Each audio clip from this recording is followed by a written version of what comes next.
Ai pulau tu.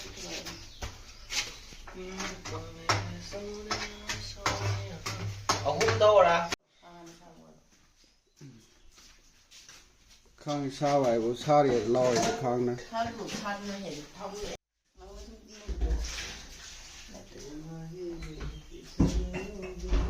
Cái sao vậy? À, Thôi thao thải ám thạc cho bây giờ yên là ăn thùng hay được mà nó. có xính nè. Không làm đâu mà đừng ăn tập điều à.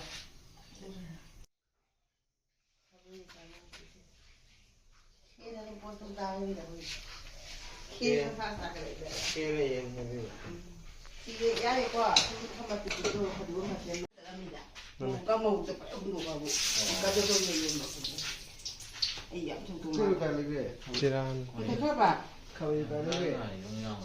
Xin nào mà không được không làm. Cái nó ấy nó chỉ là cái mà rồi thì nó không mà nó bảo biết tôi gì không hấp nó buồn. Giá bằng giá này không bằng. Ôi giời. Kêu kìa. Nghiến đi.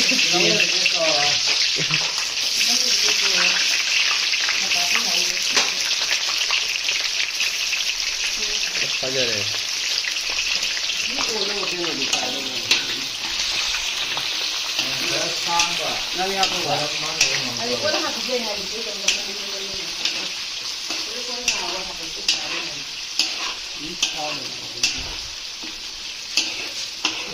Mal.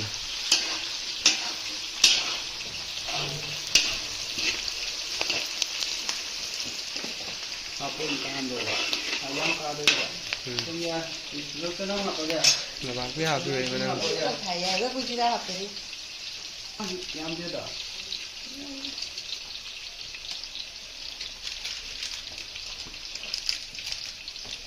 Ya, apa? Ani tiga tu lah. Dạ. Ya tu lah. Em ăn gì ra đi ra. Kalau mau apa lu? Kita betul betul hao boleh tu. Ada ni kerja apa? Ah, Ini apa? tinggal lagi. Orang ni nama itu. Mấy cái người dám mình tham gia được họ sao mà họ Không, cái gì tất cả nhưng mà cái gì em đi quán tôi đây này chúng nó là sao họ tâm ai bu giang thu mọi tôi mà lấy đây gì vậy? bây giờ mình ngồi không được không được Không thu là không được. Ra ra vậy. Nhưng mà thấy mình đây nào. Thế mà thường nó học sinh học à? Tôi năm học à? Tôi năm bây giờ tôi năm mình. Chứ tôi bắt mà. Khi thằng ngoài được làm một làm cả một hồi rồi này. Không ai xin hàng cái này vậy. Ôi người kêu tôi rồi. Bây giờ cô nó một ngào quá tôi đi được hỏi bà. Ở đây thầy tôi vẫn. Ngài tôi. Ở trên tất cả mình cần chỉ quân nó hồi ngài. Ngô quá được quá. Ngô bực muốn tập âm tôi mấy cái mình học tiếng gì. Xin cái sao nó ngất lâu rồi chỉ một sai gì vậy. Mà vậy thì cái gì học tới thì khẳng định nó lấy điểm học nó mới cần đó. Lấy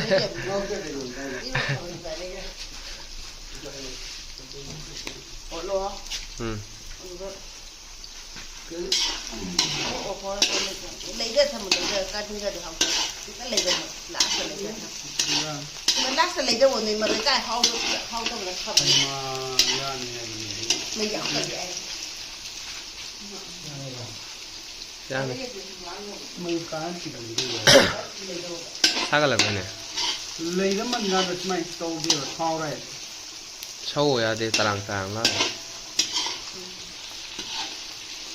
Anh không rồi mình sâu. Nếu chúng mày không mang từ không biết gì. Hay lấy đó gì nào ra này rồi. Lấy đó ra nữa mày sâu đi rồi. Tôi plain lấy rồi. Một xin sâu đâu gì ra nữa. Nhưng mà tôi cũng mà người thì thấy là người ta không làm nó tôi sự sao mà vậy Đấy, ông Bây giờ học Bây giờ học. Tâm học. Cái masala. Ya ba. Khara học khara. Ya ba. Khara. Ya. Nó có ổn nó xì học. Mana mungkin? Không biết học gì nào, cái gì. Garam. 사원 남남에 가람 마살라. 그래 사서 어때 가람 마살라 사원 남남에 봐. 마우 라요. 뭐 남들.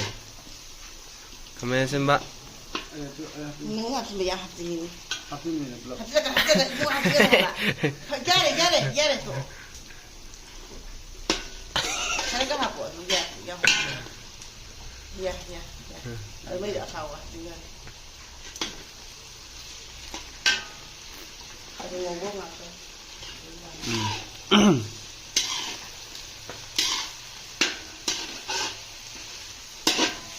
Gỗ số tàu 왔더라.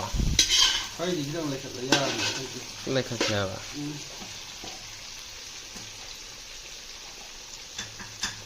Cái gì chị cũng vừa mà có người được dùng à? Sao mình được dùng gì vậy? Kalau dia apa puluh ya pak? Ha. 맞아. 형 가만 해봐.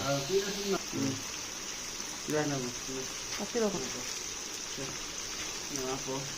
Mày gì được học biết luôn rồi. Con thử Mình nào ba. Mà đó là cái động mua rồi. Ra. tao nó có cổ thông. Cổ thông Nó bay rồi, nó có lắm sai cả. Không phải. Lúc mẹ ấy đi ngâm đồ mà đồ thôi lòng. Mày thì men học rồi thôi. Cái không đồ mới Chút chân đi. mà thằng mà thôi. Thấy đơ rồi để thuộc lòng. Thế đây. Thôi.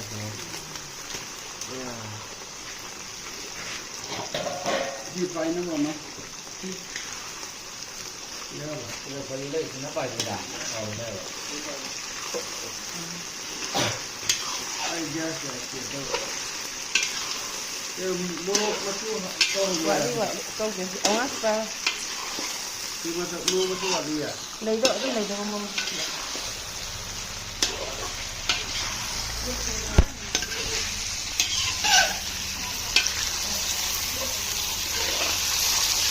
마땅 이행 오래도.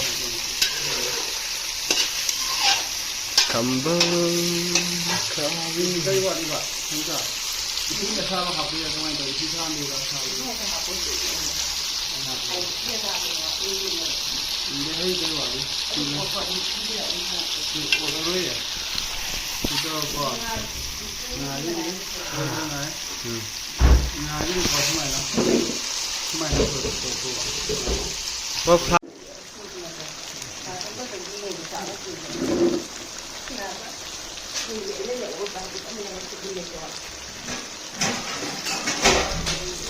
진짜. 그만 좀. 또 이제.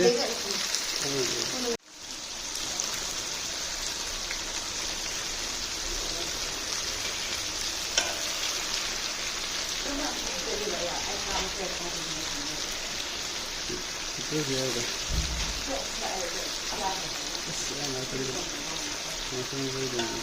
차 안에 탔다.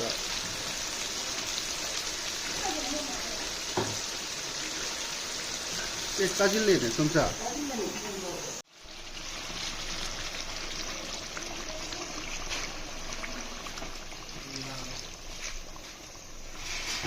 Đấy thì để ra để kho. Cái này thử ra.